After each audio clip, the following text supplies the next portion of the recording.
ఇది జరిగిన విషయం అనమాట. చాలా కాలం క్రితం అంటే మన స్వతంత్రం రాకమునుపు జరిగిన విషయం.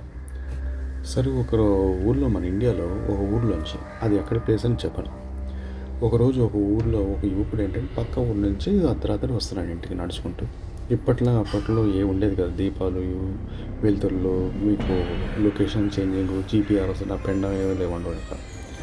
కానీ ఆ సమయంలో అక్కడ చుట్టూ నిశ్శబ్దం అనమాట. దీపాల వెలుగు లేదు.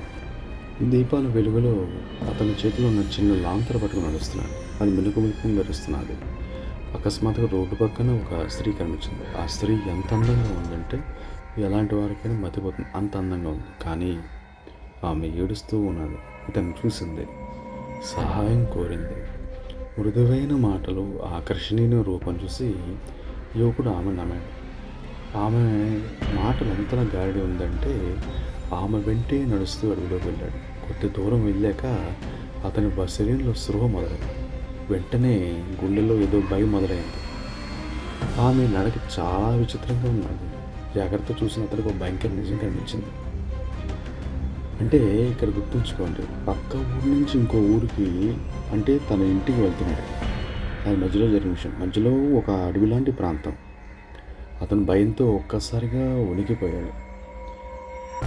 అతని వెనక్కి ఒక్కసారిగా మెరుపు వేగంతో ఆమె తన వైపు తిరిగింది. చూస్తున్నాను ఒక భయంకరమైన రూపంలో మారింది. కళ్ళు కూడా మండిపోతున్నాయి. అతను ఆమె పాదాలకేసి చూశాడు. పాదాలు ముందు కాకుండా వెనక్కి తిరిగి ఉన్నది. ఘోరంగా నవ్వింది. ఇంకా యువకుడికి ఒంటి మీద స్పృహ కోల్పోయింది.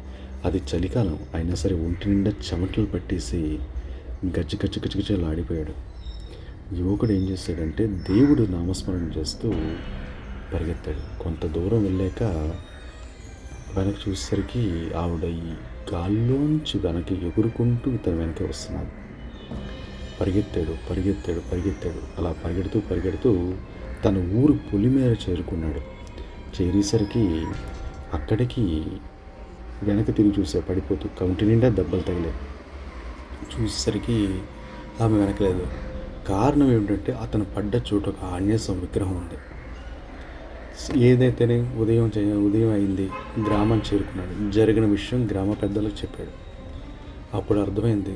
వాళ్ళు కూడా ఇదే విషయం చెప్పారు. అర్ధరాత్రి మావేళ ఏదైనా స్త్రీ కనిపించి మాయ మాటలు చెబితే దానికి లోబడితే ప్రాణాపాయం తప్పదు. నీకు భూమి మీద నూకలు ఉన్నావు కాబట్టి బ్రతికిపోయాడు. ఇంకా అక్కడి నుంచి ఆ రాత్రిలో అర్ధరాత్రి పూట ఎవరు వెళ్ళేవారు కట్ట